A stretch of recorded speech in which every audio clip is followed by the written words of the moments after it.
Bismillahirrahmanirrahim. Assalamualaikum warahmatullahi wabarakatuh. Saya Iman Abdurrahman dengan NIM 14011-84129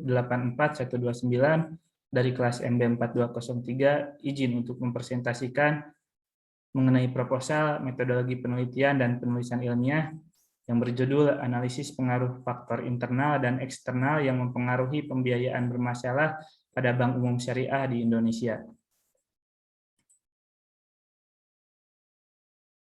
Daftar isi terdapat bab 1, bab 2, dan bab 3. Bab 1 terdiri dari profil perusahaan, latar belakang, rumusan masalah, dan tujuan penelitian. Bab 2 terdiri dari teori, kerangka pemikiran, hipotesis penelitian. Bab 3 terdiri dari jenis penelitian, operasionalisasi variabel, populasi dan sampel, pengumpulan data dan sumber data, dan teknik analisis data. Profil perusahaan secara umum terdapat bentuk usaha bank syariah yang terdiri atas bank umum syariah dan bank pembiayaan rakyat syariah atau BPRS. Dengan perbedaan pokok BPRS dilarang menerima simpanan berupa giro dan ikut serta dalam lalu lintas sistem pembayaran. Latar belakang berdasarkan data statistik perbankan syariah Indonesia, pertumbuhan dana pihak ketiga mengalami pertumbuhan yang sangat drastis. Guna menyeimbangi pertumbuhan dana pihak ketiga yang semakin tahun meningkat drastis, bank syariah mengkoordinir dalam bentuk pembiayaan.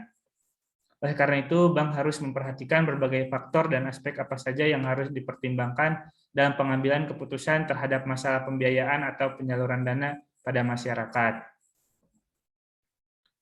Tujuan penelitian pertama, untuk mengetahui pengaruh pertumbuhan pembiayaan terhadap pembiayaan bermasalah atau non-performing financing pada bank umum syariah di Indonesia. Selanjutnya, untuk mengetahui pengaruh rasio CAR terhadap pembiayaan bermasalah atau non-performing financing pada bank umum syariah di Indonesia. Selanjutnya, untuk mengetahui pengaruh GDP real terhadap pembiayaan bermasalah atau non-performing financing pada bank umum syariah di Indonesia. Selanjutnya, untuk mengetahui pengaruh inflasi terhadap pembiayaan bermasalah atau non-performing financing pada bank umum syariah di Indonesia. Selanjutnya, untuk mengetahui pengaruh tingkat kurs terhadap pembiayaan bermasalah atau non-performing financing pada bank umum syariah di Indonesia. Selanjutnya, teori.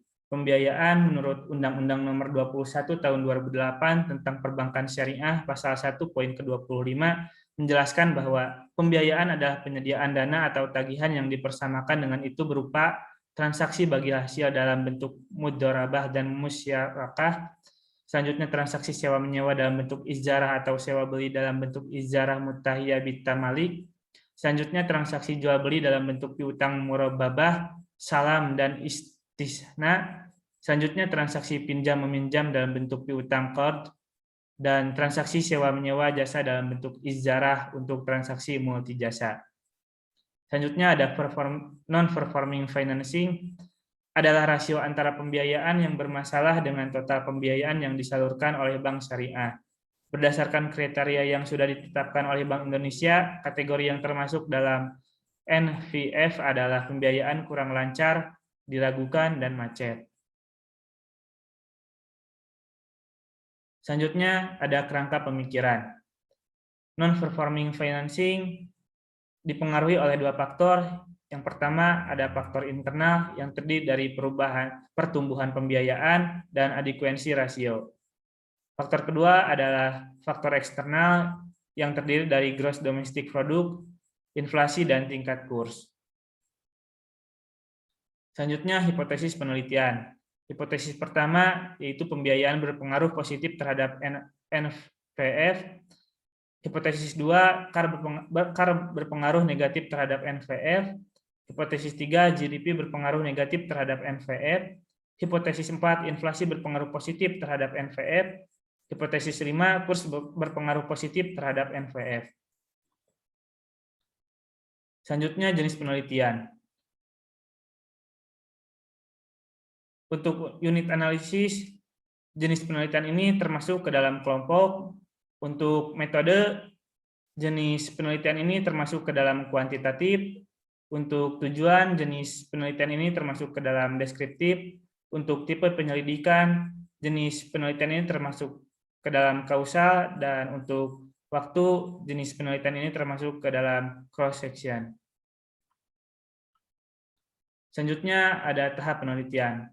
Pertama dimulai dari rumusan masalah, kemudian landasan teori, selanjutnya rumusan hipotesis, populasi dan sampel, pengumpulan data, perhitungan rasio, analisis data, dan kesimpulan.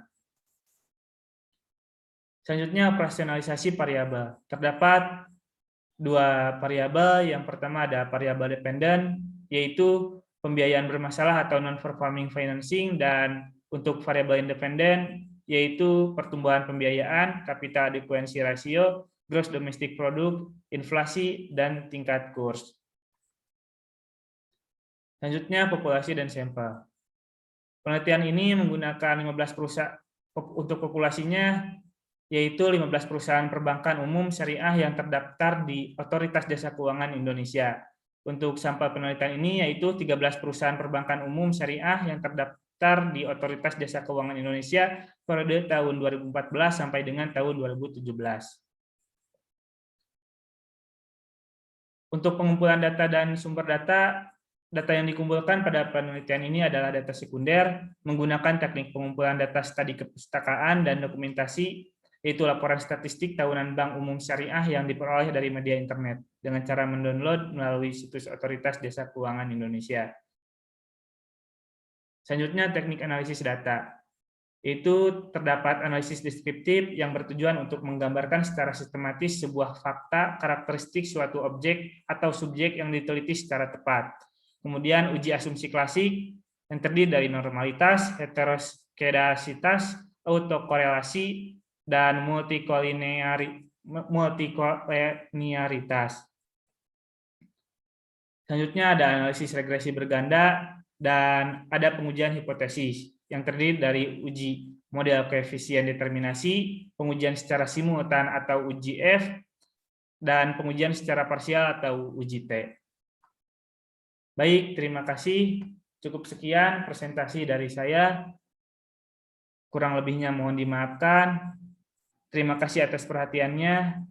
Mudah-mudahan bisa bermanfaat khususnya untuk saya pribadi dan umumnya untuk kita semua. Wabillahi taufiq wal hidayah. Wassalamualaikum warahmatullahi wabarakatuh.